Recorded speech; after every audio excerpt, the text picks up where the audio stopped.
with increasing significance as you came back with your list, and that is the matter of retention.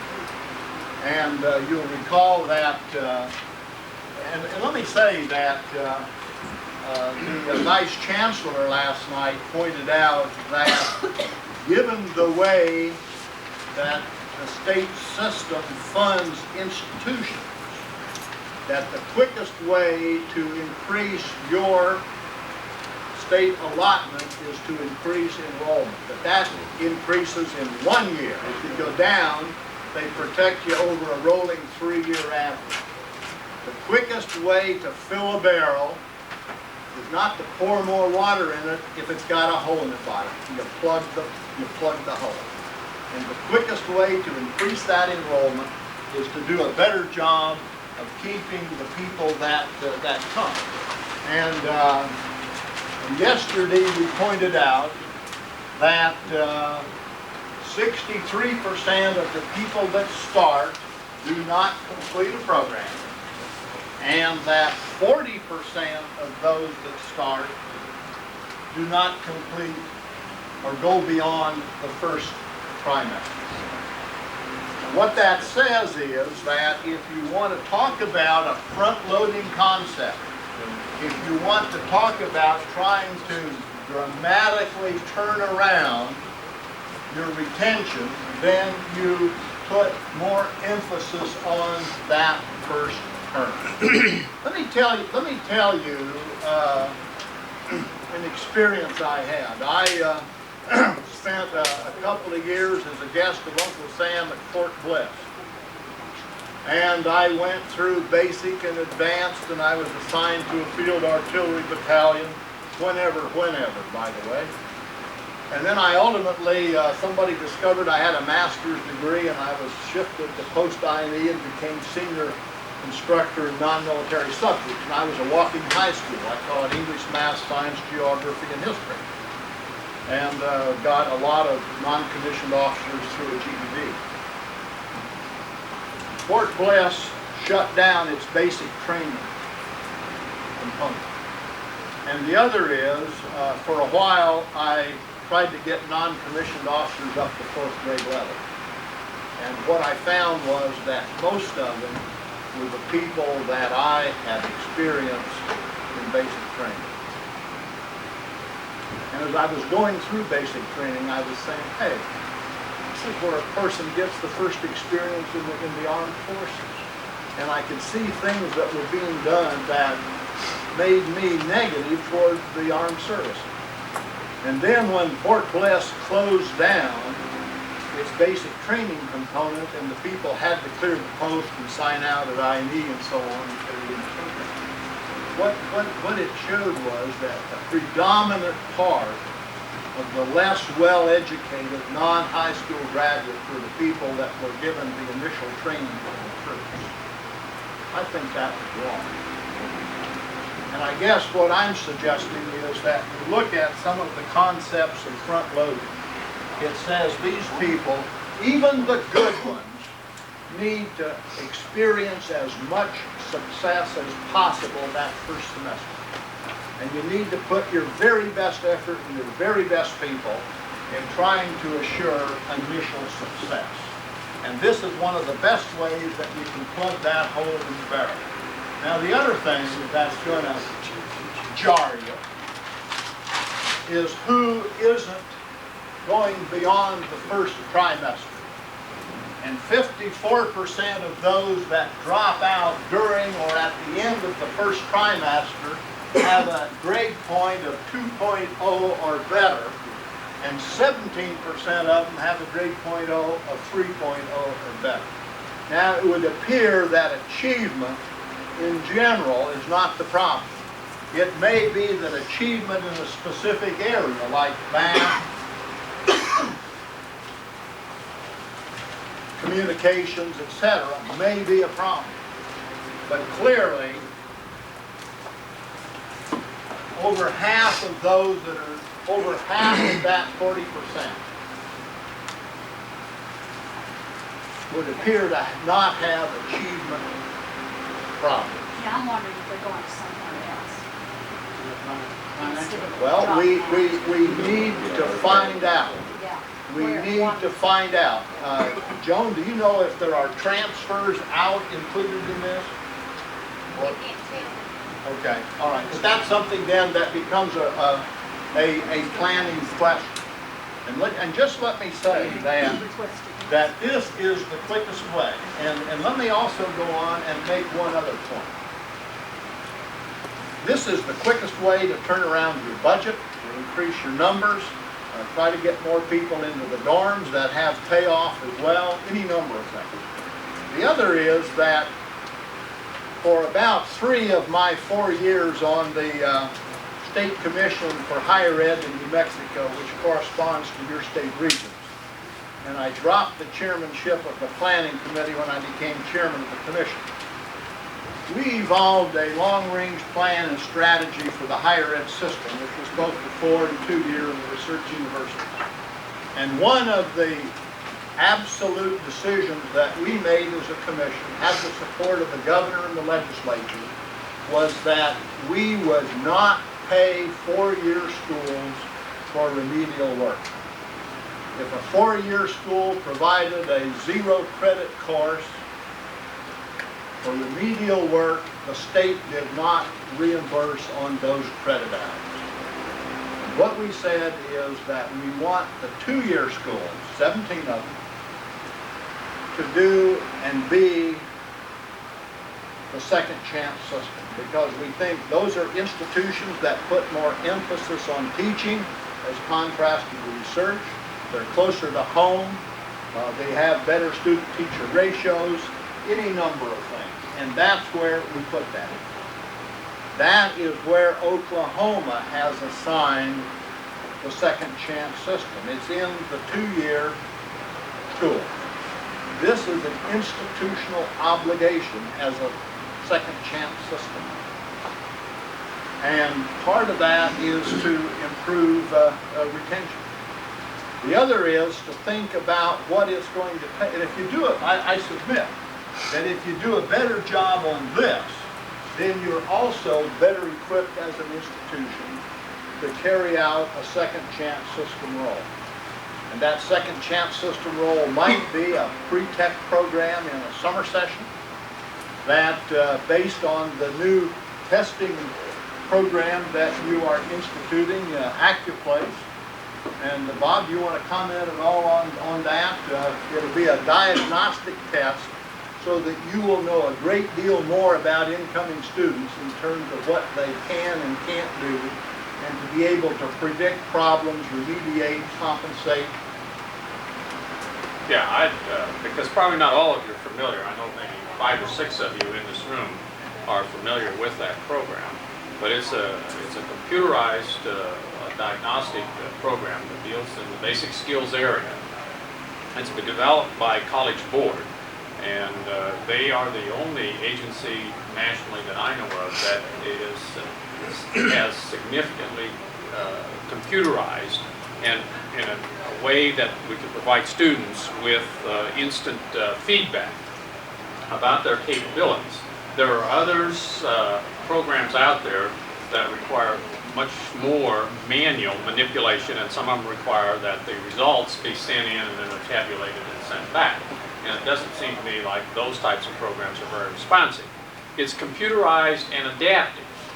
And what that adaptive means is that if we want, when a student comes in, and I'll talk about what we're going to require of students, but and we want to get at what are their math competencies, then they start at some place in that math test. And if they have good capability, then it's adaptive and it moves up. And if they have poor capabilities, then the questions move them down until they take, I've forgotten now, is it 17 questions or 27, whatever the number of questions are. And then that tells us what their level of competence is. Then the next thing, and we need to do that, and we're going to start in the reading capability, the mathematics capability, and I think maybe their science capabilities, and hopefully we can expand that into the other areas. The other the other thing that we want to do with that is that through College Board, we have the capability to relate our course objectives, and use mathematics for example, relate our course objectives to the level of competency that comes out of that test for that student. So if you just have math 1, 2, 3, and 4, and some student will take that, and if we get our objectives properly correlated with those competencies, then it will come out and it will be should be a great help to admissions when they're initially advising students, but also to faculty advisors, because that needs to go with that student, which says these are the competencies this student should be ready, is according to this test ready for math 1, or this student is ready for math 4, or whatever level of mathematics. So should help with much better initial placement. And we'll do that in other areas. Just a little bit about how it works, where we'll put it on microcomputers. It's designed for microcomputers. Eventually we want to network that, and that will not be difficult to do that. And we'll probably start with 5 stations. The University of North Carolina has 4,000 freshmen that come into the program, and they have 10 systems. Miami-Dade Community College, with an enrollment of about 100,000, 50,000 in credit classes, has 40 systems that accommodates that. And both institutions say they never have to have anyone standing in line.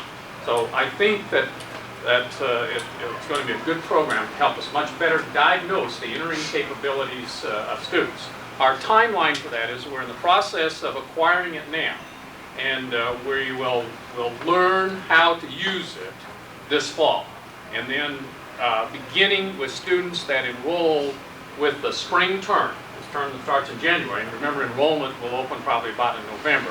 At that time we're going to begin to require all students to take that when they come to enroll. They're going to have to take the basic test in that. And probably for the spring term and maybe the summer term, we're also going to continue, we're going to test the students with the other tests that we've been using, the ones that are institutional developed, so that can help us make sure that we get the correlation done correctly. And that's a recommendation of the College Board as to their suggestions as how we develop that correct correlation. And that ties in with the state regents' directive in terms of what we must do with academic student assessment. And 3 weeks have passed of the time we have 6 weeks to get that plan into it. We've got to start, at least get an abbreviated plan in on student academic assessment to the state regents. In addition to the state regents' plan for academic assessment, there are a number of different components in that. But one is that initial assessment of students, and then they say a student about halfway through his or her program of study, we must come back and assess those basic skills again. And then at some place when they exit, we have to assess them again. So that is going to become a very integral part of each student's experience. And when we talk about retention, there are a lot of factors that I believe enter into retention. But one of those that will help is really being sure and more confident that we get that student placed in the right course when he or she enters that institution. Because of the thing that students must, above all else, is experience success. Because success begets success, and the better job that we can do, that's the better job. That's one component, I think, of helping us with retention. The other thing is, and Dr. Taylor has mentioned, the pre-tech or something, whatever name we might give that, is if we could get to the point of a summer session, 6 weeks or 3 weeks or whatever it is, we could do that testing and then do some of that remediation and help bring those academically at-risk students up, so when they enter the regular program in the fall term, at least not as many of them might be in zero-level courses that would be under ordinary circumstances. So, and I want one other thing. Roy Peters last night said he was the only one that was giving us some money. I said, and we're getting from Carl Perkins $244,000. We had to write in the plan how we were going to spend that money. And that's one of the things. The Carl Perkins money is mine. Is that system. And then I might mention just one other thing. Never want to give him the floor. Yeah. The state regents have implemented a student assessment fee, and it's $1 a credit hour. And we have to starting this fall, we're charging all students $1 a credit hour. And I won't go into that very much, except some of us have some problems with that in terms of 6th, 5th, and 6th term students, but they're all going to have to pay it. But part of the cost, the state, that's how much importance the state regents have placed on that. It's saying across all campuses in the state, and I forgot, they'll collect a couple million or more dollars. That's probably more than that, Tom. It's going to collect a lot of money. And that's to go toward offsetting some of the costs that we're going to have associated with assessment. Because with AccuPlacer, it costs us $1. We buy a license of software, which is cheap. You put it on the system, it's $150. But then it costs us $1.10 to use it. I mean, it's kind of like a postage machine. You get 100 and you put them on there and you use them up, and it costs you $1. And so probably each student will take 3 to 5 of those tests. So it's going to be $35 a student. Okay, and yeah. I wonder if any thought has been given to like a student orientation program that would be required of all first trimester students as far as goal clarification and career awareness to help them solidify some of their direction and to get some assistance to that. I think sometimes just kind of I want to be in school but I don't know which direction to go, and then this test will help placement. But if they had some required self-concept, goal clarification, Time management, study skills, it's just an orientation, it's required, it used to be required at most four-year institutions. I think those are all possibilities that need to be very carefully considered. And part of it also, I think, is trying to do an improved job of advising. And that individual students know there's an advisor that they can go to and talk to, and that advisor, particularly those students that would appear on the front end to have potential problems, arranges to see them periodically and finds out how they're doing. It may even be that you've probably got advanced courses in your instructional unit that only certain instructors teach, that all your instructors. It may well be that all instructors shouldn't advise. There may well be people that are better equipped to advise, and you take that load into responsibility into account on teaching load. But clearly, the matter of advising and giving students someone that they can go to and seek some help. And again, I come back to the persistence of the Native American population in San Juan, and there are other places that groups are really making it because of the special support systems that they have. And advising is part of it. It might be peer tutoring. It might be any number of things. And one of the things that is implicit in the new AccuPlace is to, one, do a better job of diagnosis. And then the real challenge is prescription. That is, having identified this, then how do we prescribe and program and support that individual?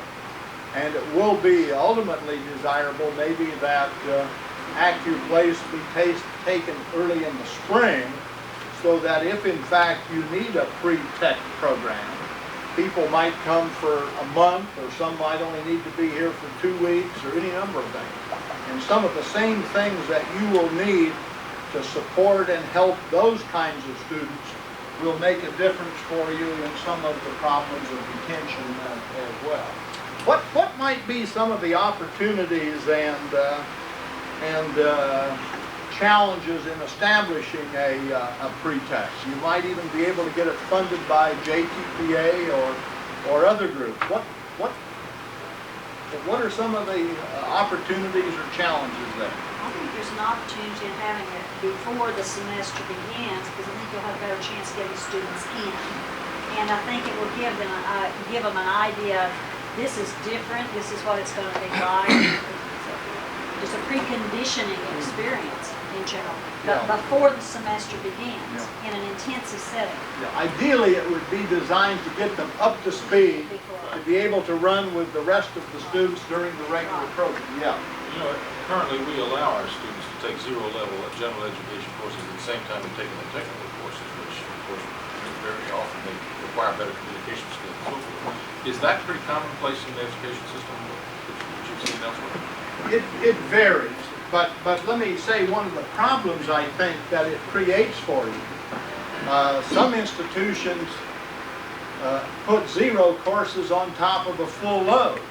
And the students that most need the consideration and the help and the success are most encumbered.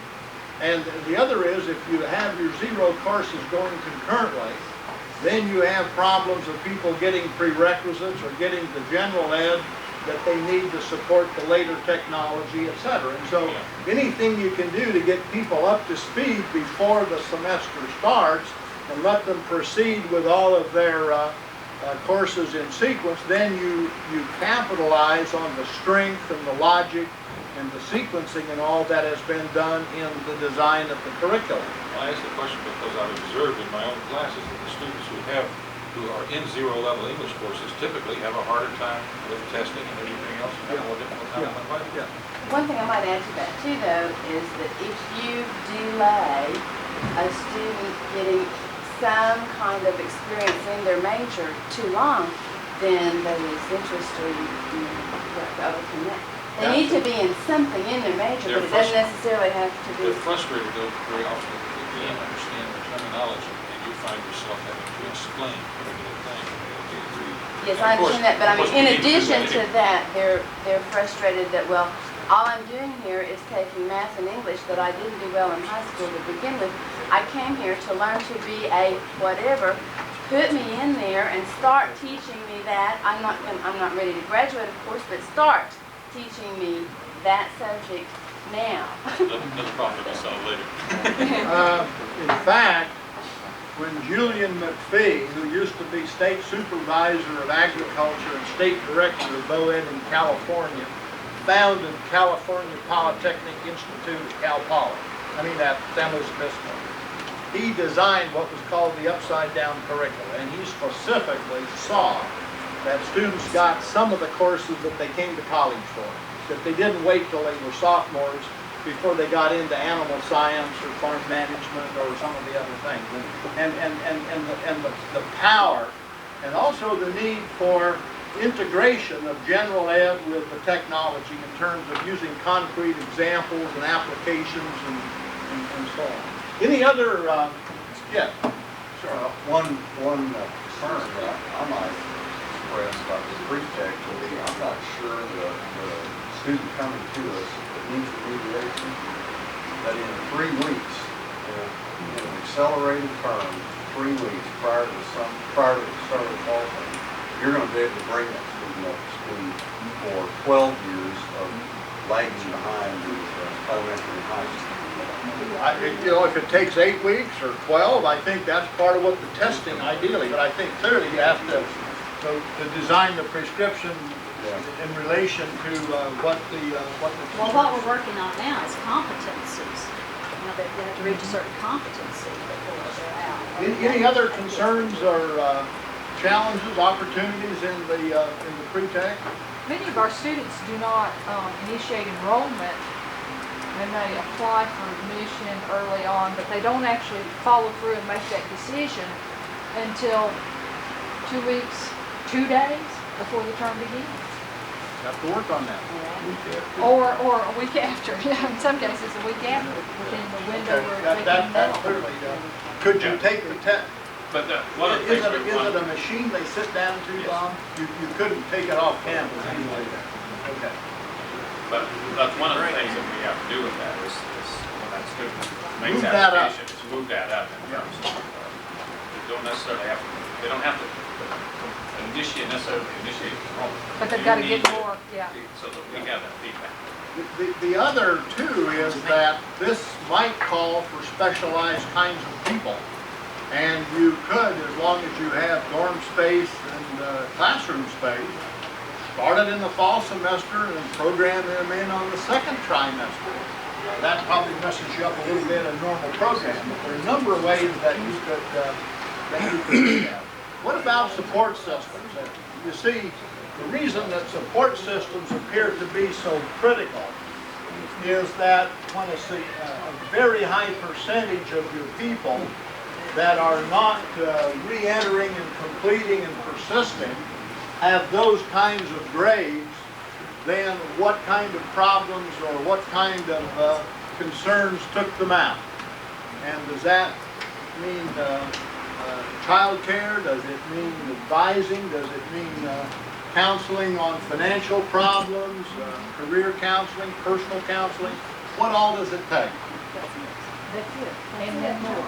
Yeah. And a lot of it's a warm, fuzzy terminal. Caring individual. Of course, you know, some of those three-pointers might not have been challenged. That's a good point. That's a good point. They might have decided they can do college work Or some of them may even be job outs. They may be people that came, got enough that they could get a job and needed it. And again, it may have been financial pressure that was better advising and counseling. They might have seen ways that they could finance the rest of their education. Who knows? We need to know more about it, and that's what assessment's beginning to dig into. We need to know more about our students. We're thinking about doing a survey of some of these people that have left before completing to try to find out the reasons and kind of what their view is, and would they even be interested in coming back. And I just share with you again the survey in northern Idaho that over 60% of those that did not complete were interested in a call to talk about returning and finishing their program. It's amazing. Other I think a percentage of those are going to be people where they just, our institution just doesn't fit their needs. You know, it's an institutional fit. It's not the right institution for me. Yeah.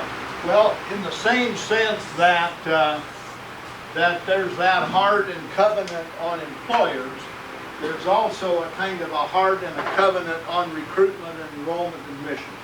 And part of that is clarifying expectations.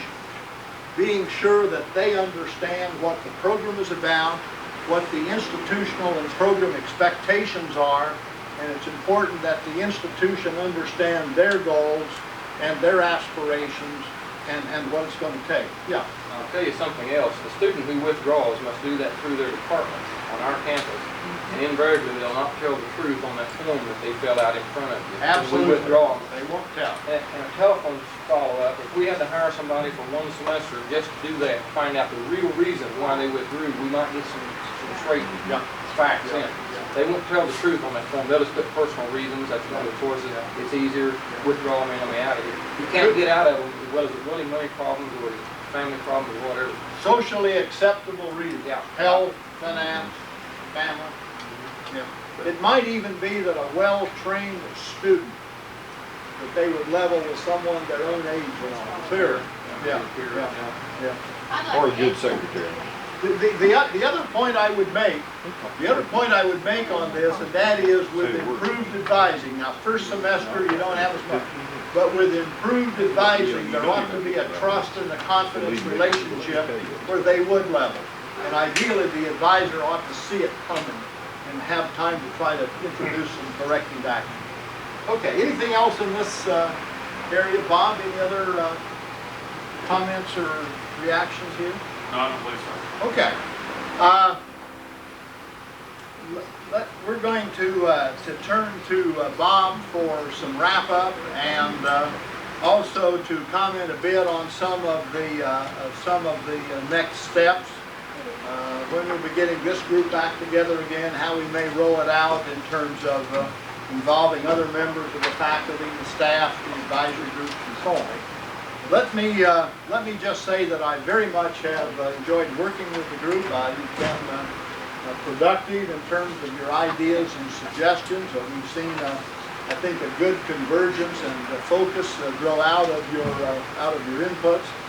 You were tolerant of our room yesterday. A few of you laughed at a joke or two, and that's always refreshing. And let me just say this, that your problems are no different, no greater than many other institutions around the country. And I said on my last visit that if I had to have a stake in the Oklahoma state system of higher education, I can think of no institution that has got a better and stronger position, niche, and unique role. Oklahoma State's got OU to compete with, Central State has got other groups to compete with. You are a unique institution, and you demonstrated that, and put it up here in terms of your focus and what you see as your central mission and purpose. If I had one admonition at this point, it would be to go back and remember what the employer group said about the major implication of the contextual data for this institution, and that was the misprision. And I just urge that you think hard about that. So again, let me say thanks for your cooperation. Look forward to working with you again at some of the downstage, and let's give Wayne and Dorothy and Linda a hand for the great job on getting these materials.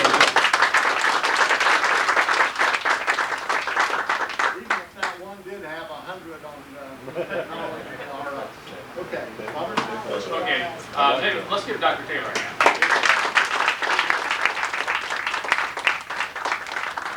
And some of you have signaled to me you need about a 5-minute break. So maybe let's make it reasonably short, and then we can get on and get wound up. But that'll give you an opportunity to stretch and use the restroom. Or YMCA. Go ahead and do it. The benevolent group, I'm sure, would be more than happy to share with us. Yeah.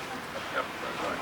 Well, I just wanted to spend a little time summarizing and thinking about what we might do next. I think to begin to talk a little bit about summary, I would like to review what we talked about yesterday morning in terms of purpose of the retreat. And I feel like that as a result of these 2 days of work that we've made some excellent progress in terms of what our initial 2 purposes were, and perhaps had a significant spin-off in some other types of activities. One, we said that when we started yesterday morning would be help redefine and shape the future of our institution as we move toward the 21st century. Well, I think that my feeling is that as you've gone through the exercises, and as Dr. Taylor said, I want to compliment you and thank you for the participation, because we did want this to be very much participatory in nature and have input from everyone. And I think that the process provided for uninhibited input from all of you, and I'm pleased for that. And so I believe and feel confident that we got a great deal of information and feedback from you about redefinition and reshaping the type of institution we want to be as we move toward the 21st century. Also, the other objective was to take some look at the internal institutional structure and recommend areas for improvement. There's no question that I feel that you provided some suggestions and recommendations as it relates to internal institutional structure. I don't know that we got down to specific recommendations, but at least we got on the table those issues, some of the issues that were on your mind with respect to that structure. And I think that given those issues, then we can develop recommendations from that. So with respect to what I had hoped for of outcomes as a result of this work session, I think that we have reached that. Again, I would like to say that we asked you to come for a reason, and that we felt like the individuals that are in attendance at this session have the capability and have the wherewithal to have a significant impact on people on campus, because there are 35 of us here, or whatever the number is, that it's okay for us to go through this process, and it's okay for us to deal with these issues. But over time, it's our responsibility, each of us is our responsibility, and we need to hold ourselves individually accountable to bring all the other members along, all of our colleagues that are on campus, and also we place heavy emphasis upon employers and other people that as we come in contact with, formally and informally, that we take advantage of every opportunity that we have to to elicit information from them as well as to provide them information and get them involved in the process also, because it's in our best long-term interest, and you people have the capability to do it, and we're counting on you to do it. I did want to say just a little bit about review some of the things that each of the three people that were, I just can't wait to hear some of the stories that we ever get out about the Aggie plane going to Fountainhead when it should have come to Western Hills. But anyway, that's. I want to just review what Gary Smith said about the APRA plan briefly, not in detail. He gave you that chart where it had the 4 components on it. But at least I believe, since I've been in Oklahoma, and it's 7.5 years now, that this is probably at least conceptual, and we have not had an opportunity because it's just been conceptualized by the state region staff, presumably, and adopted by the state regions themselves. This is probably the most significant leadership, at least at the conceptual level, that the state regions has provided, are providing higher education, the higher education system in the state of Oklahoma. So I really want to encourage you to look at that diagram that Gary Smith gave you, and what I have on that transparency are basically, I think, the words that he used last night, because that's been in some of the documentation and information that we released. But it describes it, it talks about the purpose, and then the bottom paragraph, it says highest priorities will be more fully funded, lowest priorities will receive low/no funding and may be eliminated. And as Gary said last night, that planning process, that academic plan, is going to be a cooperative effort between the state region staff and the institutions. And so we have the opportunity to really direct that and to really carve out, as Dr. Taylor said earlier, that niche that we want to fulfill in Oklahoma's system of higher education. The APRA plan for the state regions is nothing without the participation of the institutions. And I want to make sure that all of you feel comfortable and aware of the responsibility that we have to participate with the state regions and the state region staff to get the best plan in place that we can get in place. And we know what many of the elements of that plan must be. Number one, to submit it to the president and for the OSU system, and then to submit it on to the state regions for final adoption. And the process will probably be that the OSU system will give it a cursory overview and give it its stamp of approval, and the real test of it will come when we submit it to the state regions. And I know that not all of us sitting around this table or all of the people on campus are going to sit down in face-to-face dialogue with the state regions, but it is important that we have the input from all people as we pull this plan together, so that we have the best collective thinking of 350 people, because that's 350 minds, which multiplies many times over if we had one mind do it or 2 minds doing it. So, in fact, right here, it says this: the APRA is the first systematic plan for achieving permanent quality change in Oklahoma higher education. And I thought maybe Gary's delivery wasn't the most dynamic, but in terms of substance and content and understanding what the state regions and state region staff are planning to do, the message was there. I think he succeeded in getting that communicated to us. A couple other things about Gary's comments, and he made a couple comments that we can either say are negative comments or that we can say are opportunities. And frankly, I think they're opportunities. And one was, he said, we have the highest percentage of students on student financial aid. And that's an opportunity.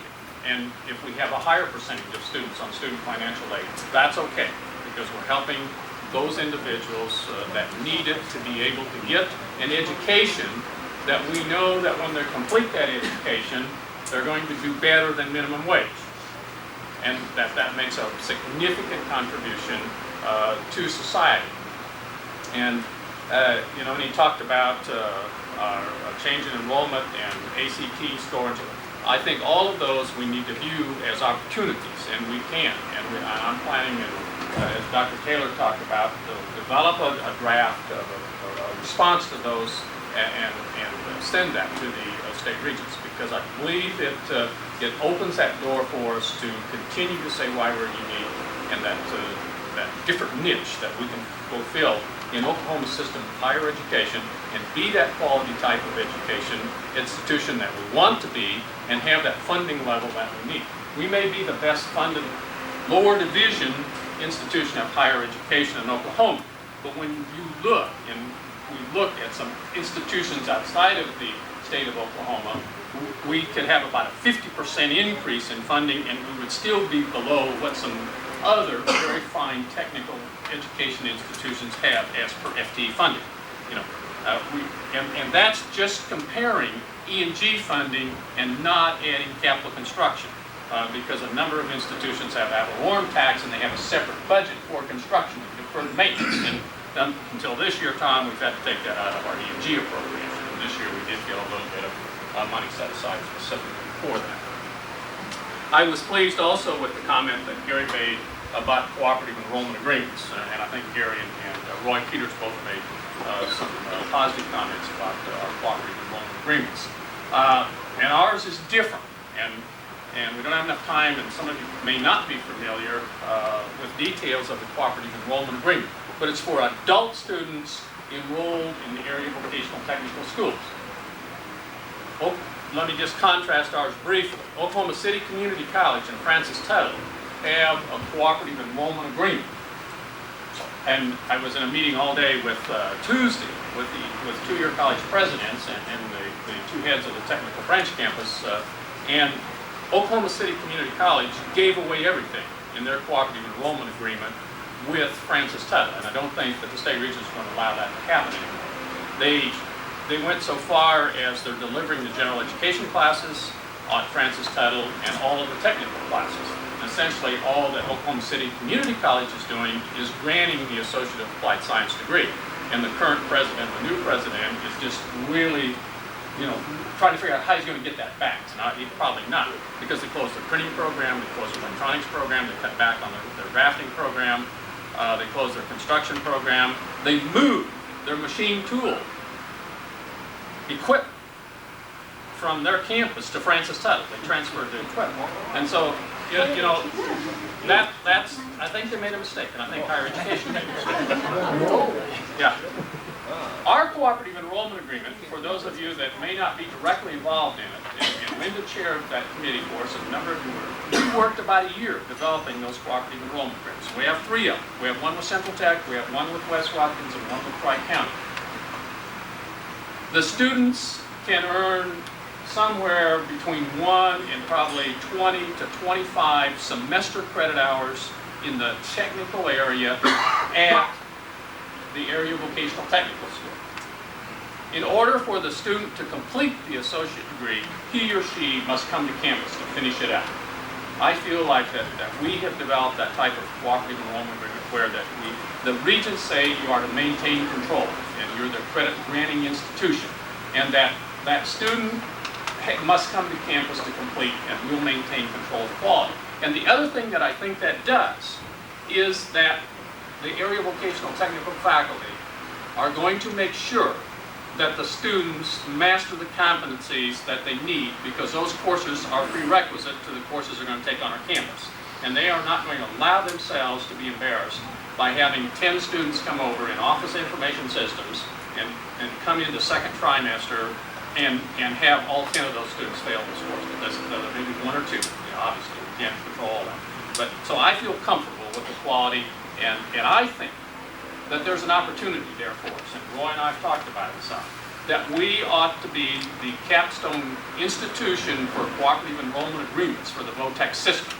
Well, I know not all of the 2-year institutions are going to stand for that, but we need to aggressively pursue the development of cooperative enrollment agreements with the area VOTEC system. And because that is a source of potential students, and they are proven students if they've done well at the area vocational technical school, and that pool can come on. And we're talking about adults. We're talking about adults. Cooperative enrollment agreements are not for secondary And I thought Gary responded positively to that. With respect to President Campbell, a couple things that I wanted to say is that we guard, and it's kind of a two-edged sword, but we guard with a high degree of vigor our autonomy as being a branch campus. We want to be autonomous. We don't want, at least I don't want, I don't want that mother house over there messing with us.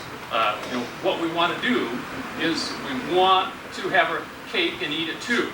We want to take advantage of all the services that we can get, of payroll, of purchasing, of inventory control, we audit, leaving some things out. We want to take advantage of all of those services, and then we want to piggyback on any other thing that we can that helps us establish credibility within Oklahoma and as well as outside of Oklahoma. But when it comes to operation of the institution, we want to be in control of our own destiny. And I think that we got, and I think I heard you say some things that you believe that the president is also allowing us to maintain that autonomy and yet be supportive at the same time. I was pleased with his emphasis on planning and the need to do strategic planning. While you may not have much, you didn't get a great sense of understanding about us as an institution, he did hit on a number of points that we talked about earlier in terms of the strategic planning process and the issues that we ought to be dealing with. Finally, the one issue that he talked about, that we've talked about for a couple of years, that I really think that we need to pay close attention to, is the idea, and we already talked about the pre-tech, but the summer session schedule. The summer session schedule. We have a mindset that we schedule it in a 15-week block or the 8-week block. That's just a period of time out there. And you remember the president said OSU Stillwater is going to do something 1 week, 2 weeks, 3 weeks, 4 weeks, 5 weeks, 6 weeks. We need to do that, and we can do that. And I think we would be surprised at the number of additional students that we could generate with some creativity, breaking the paradigm.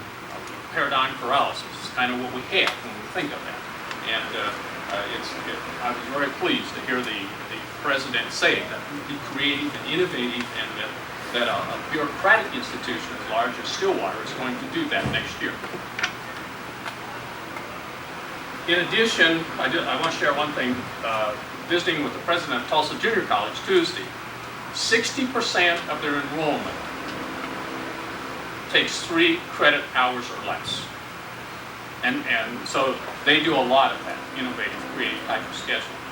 And that didn't surprise me too much. And I suspect that Oklahoma City Community College and Rose State College are very similar in that they're metropolitan. But the one that surprised me, Carl Albert Junior College, Poto, you know where Poto is? Yeah. I've never been there, but I know where it is.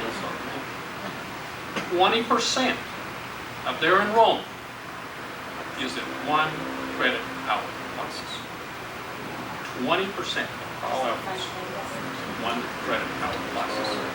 And those classes, they package that, they divide it up, and then they package it so that students can put those classes together and experience some significant enrollment increase by looking at creative ways of packaging the way that students can earn credit hours. We think we're rural. I think that's right down there within their limits almost. But they've done it, and they're having a great deal of success with it. Let's see. With respect to Roy Peters, I've heard him say the things that he said before, and conversations that he and I have had.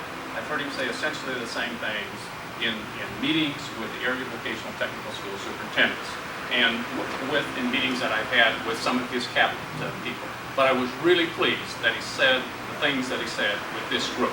I think that out of the 3 people that exemplified some real leadership and understanding and commitment about the total education system, I think that all of us can be pleased with what Roy said, and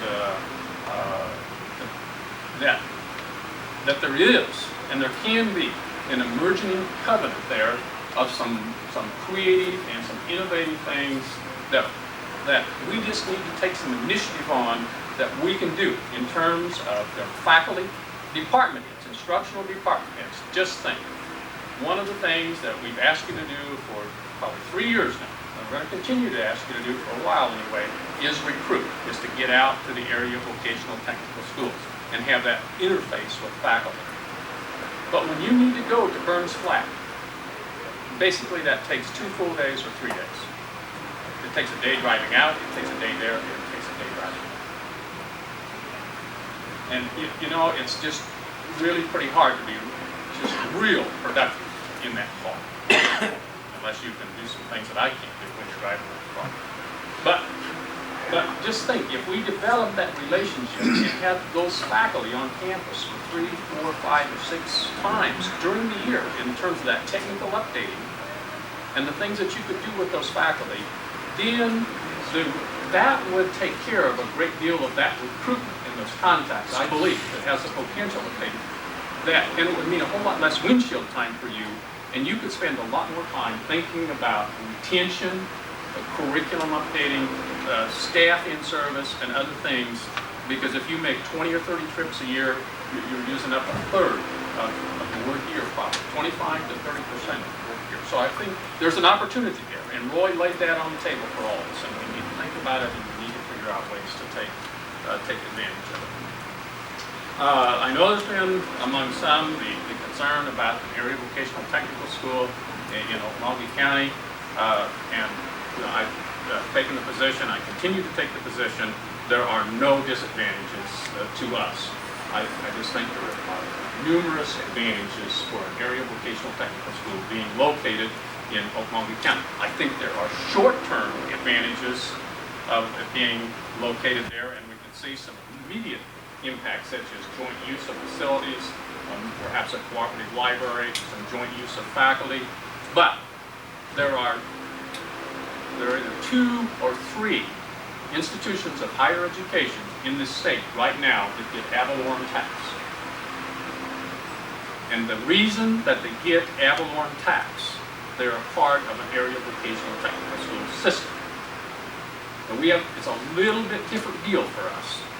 But if we get an area vocational technical school established, I just am convinced that in the long run, it might be 5 years or 7 years, that we can figure out a way to participate in ad valorem tax, and that has some ad valorem tax and maybe be dedicated on an annual basis to equipment. What if we had $500,000 of ad valorem tax that went for and was dedicated for the purchase of equipment every year? And it wasn't dependent upon state appropriation, it wasn't dependent on anything else, but for that. That's a long-term advantage, and I think we can make that happen. For Okmulgee County to contribute, just use $500,000. $500,000 in ad valorem tax to our institution is a pretty small return because they have no investment in the institution other than the general sales income tax that they pay now. And we have a budget of $20 million. And if you roll that over 5 times, now it's not all spent in Okmulgee County, but if you roll that over 5 times, that's a $100 million impact that institution has in the geographic area. So a little commitment of $500,000, I don't think would be that difficult to set in some way. I did want to talk a little bit about, I guess that's all I want to say on the three individuals. I want to talk again, I want to leave this about, is that in focus? About the workforce.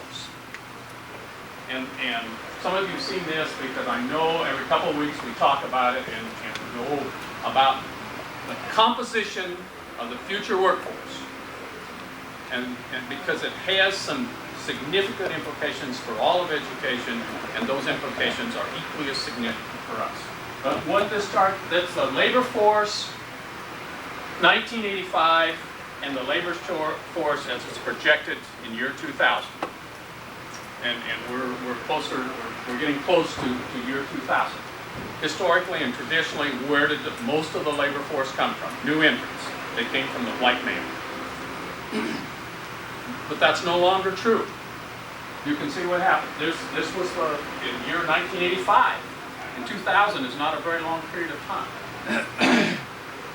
the white male will make up about 15% of that number, which is roughly 25 million new entrants into the workforce. The white male is going to make up roughly 15%. The native white female was fairly significant here, but goes up to somewhere between 42 and 45%. The highest percentage of the new entrants into the workforce is going to be the white female. That's not the total workforce, that's. No, that's new entrants.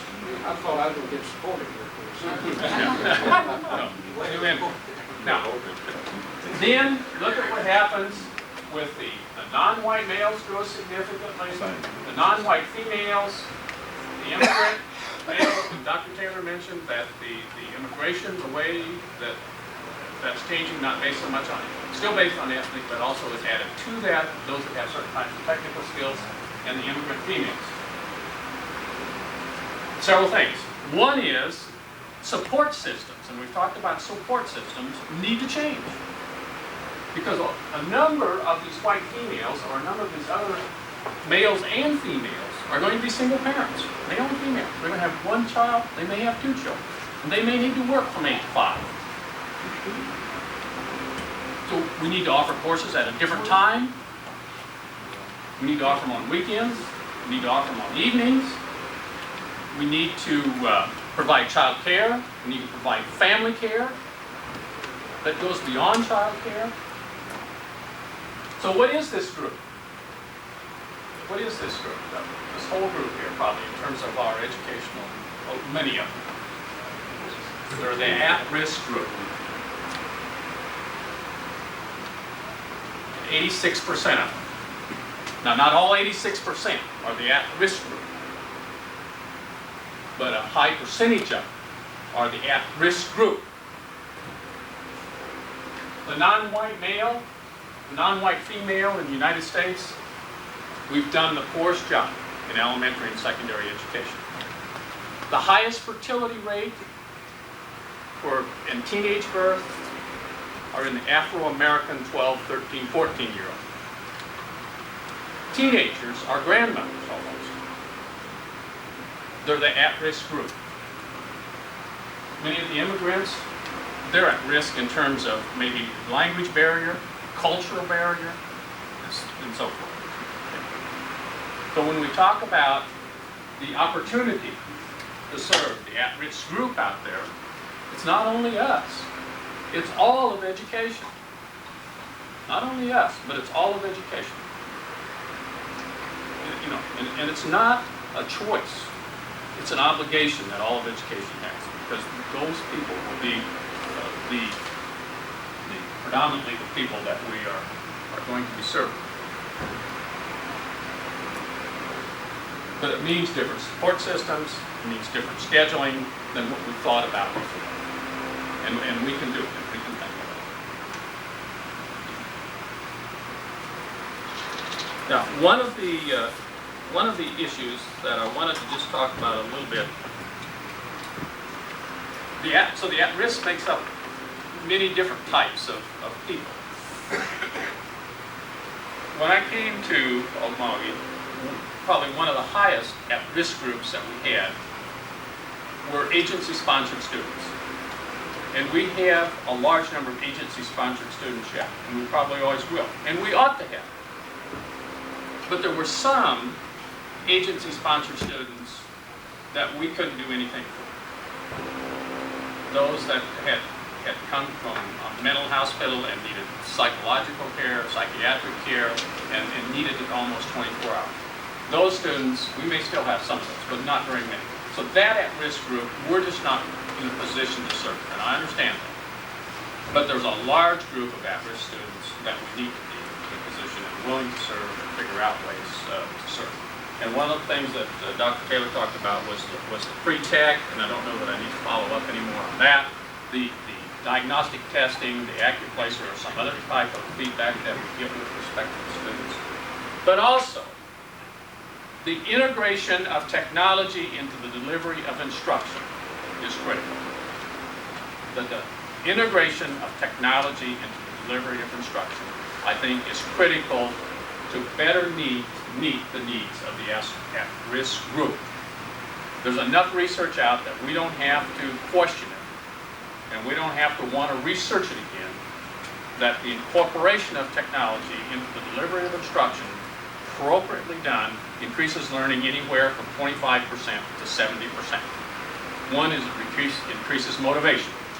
And when it increases motivation, that increases retention.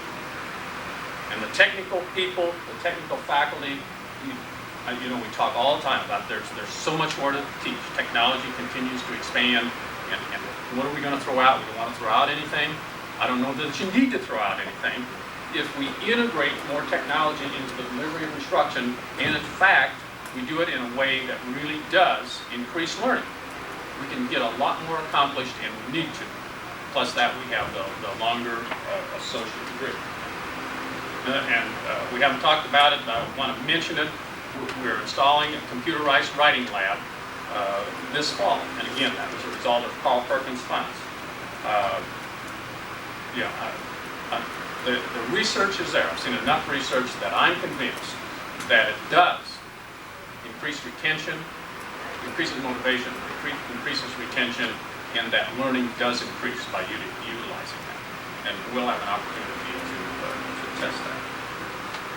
We've talked a lot about assessment, and the issues that we've dealt with assessment, I think, are the ones that we've kind of outlined. I reviewed those with the priority areas that we're giving attention to in assessment, because institutional assessment is a large and complex issue.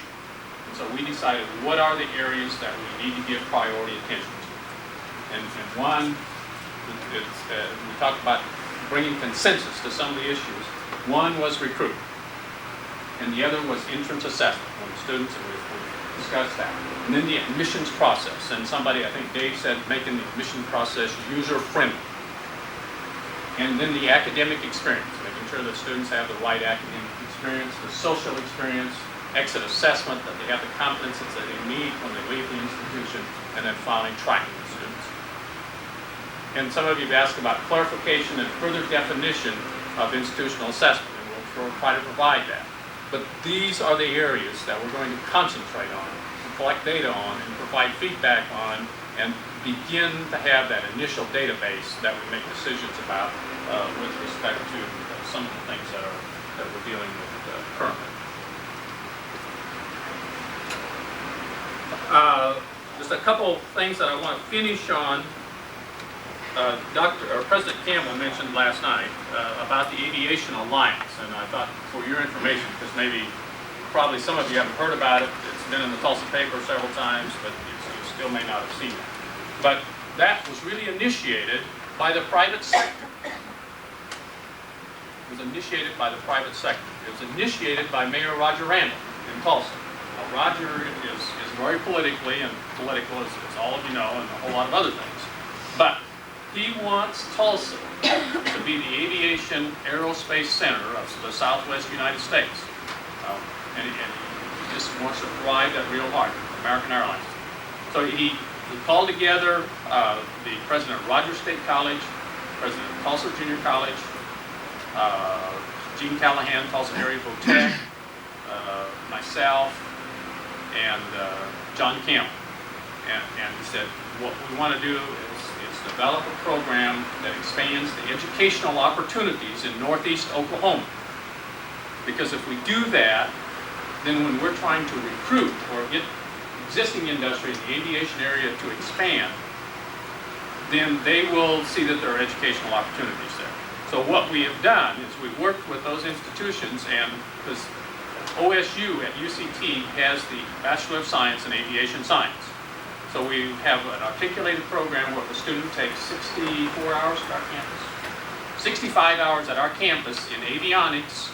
They can transfer directly to UCT and take 55 more hours, and they'll have a 120-hour Bachelor of Science in Aviation Science.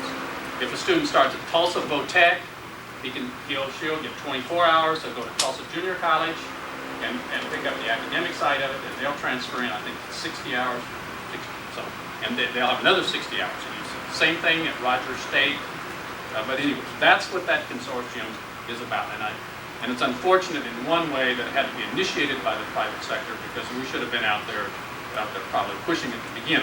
But that's an example of the type of, an additional type of business and industry partnership that we have.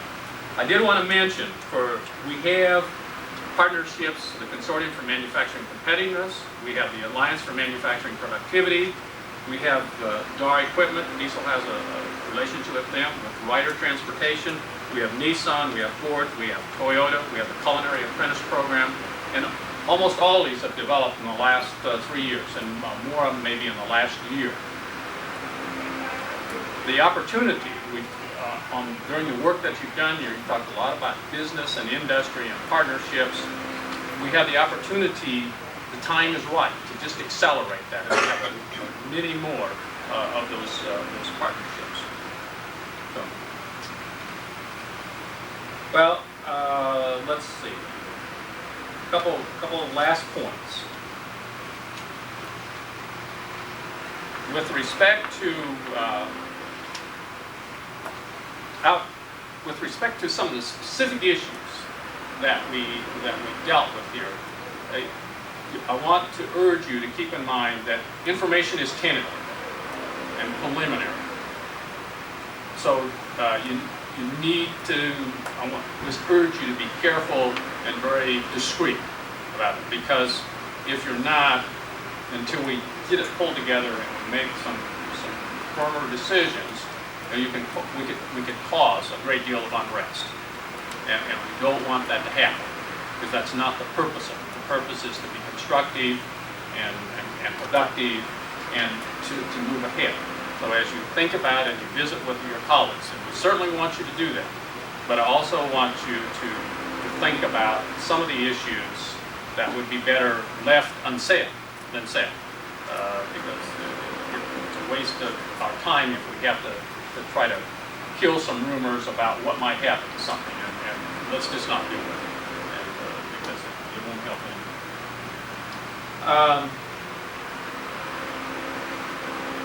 Dr. Campbell mentioned that on August 16th and 17th, that's a meeting with the OSU regions. So August 16th, meet with the A&M College, and August 17th, a Saturday, it's a meeting with the OSU regions to talk about what the main campus and the constituent budget agencies are doing with strategic planning. And that's about all that amounts to. Finally, the last item that I want to talk just a little bit about before you get away is on Friday, Dr. Taylor's going to come back. We have it scheduled, I think, like the 21st, 22nd, 23rd of August, if I recall right. Wednesday, Thursday, and Friday. I know on the 21st and the 22nd, and up through noon on the 23rd, we have the new faculty staff orientation, which is pretty intense and involves a number of people. But it seems to me, as I kind of recall the schedule, on Friday, the 23rd, that begins to drop off in terms of intensity, Linda. And what I wanted to check with all of you in this room to see whether or not that, or the largest percentage of you, whether or not you would be available to participate in a follow-up session with Dr. Taylor on Friday, August 23rd.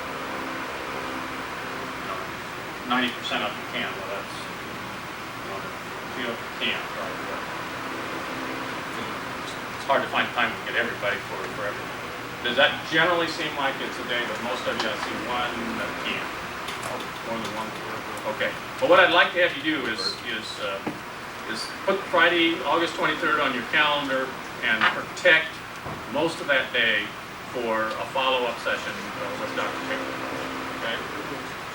And that we will do that on campus.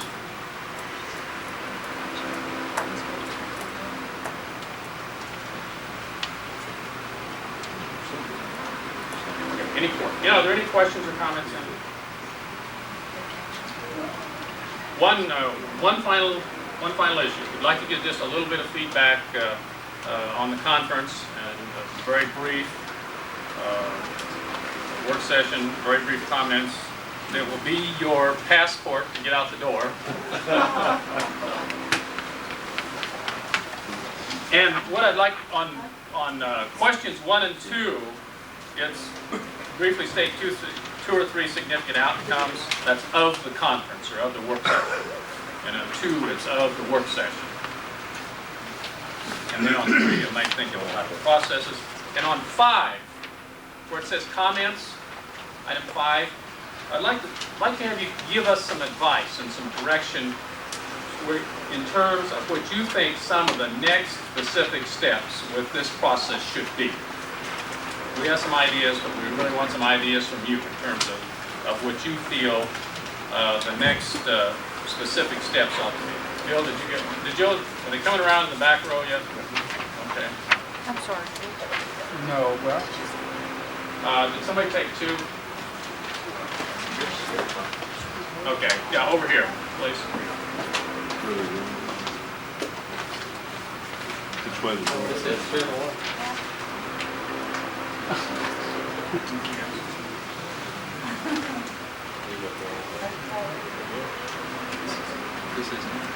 Yeah.